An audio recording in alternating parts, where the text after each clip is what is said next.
Hey, focused ones. Today, let's get straight to the point. Who hasn't imagined an amazing life? That vision of what you want for yourself, where everything seems better, lighter, freer. But let me ask you, how's today's routine looking? Because many of us wake up day after day and do the exact opposite of what will lead us to that dreamed life. See, most people are on a constant hunt for entertainment and distractions, as if they're escaping reality. When it's time for that inevitable task, what happens? People dodge it.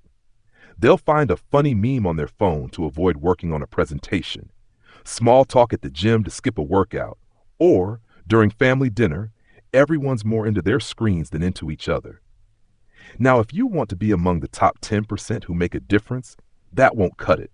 I'll show you how to break free from this cycle and actually reach those goals that'll have you looking back and saying, I got to where I wanted. Real goals or just wishes? Look, a lot of people say they want to achieve this or that, but actually living in a way that gets them somewhere? Very few are willing to do it. In the end, for most, these goals are just dreams because entertainment wins the battle. And you know what? I'm not here to blame anyone, but let's be real. Most people live in a cycle of entertainment and distraction, while learning and growth stay forgotten in the back of a drawer. I'm not saying we need to cut out all fun, far from it, but constantly seeking entertainment every single day without understanding the consequences, that's when things fall apart. And over time, life turns out to be way less than it could be. The week feels like an endless loop of boredom. Relationships survive on autopilot, and work, well, we're just there because we have bills to pay. Want a more productive path? Then stay focused on growth. Be the CEO of your life. This is how to achieve above average results, whether in your work, hobbies, relationships, or finances. I like to remember Hal Elrod's words in The Miracle Morning.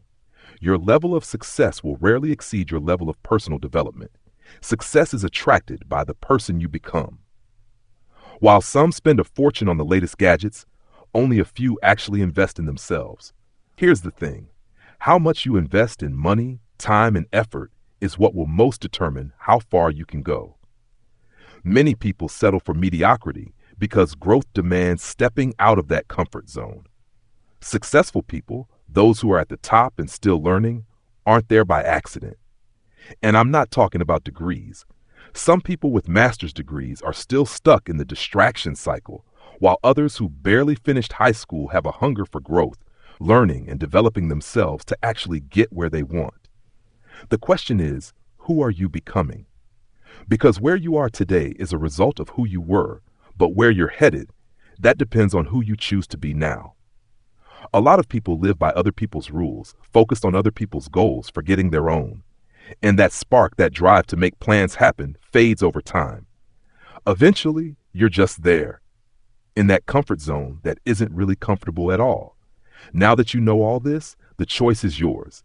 You can keep going down the path of distractions that lead nowhere, or you can choose growth.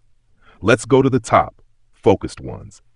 Let's build a life that takes us where we want to be, because progress starts in the mind and success reflects in the wallet.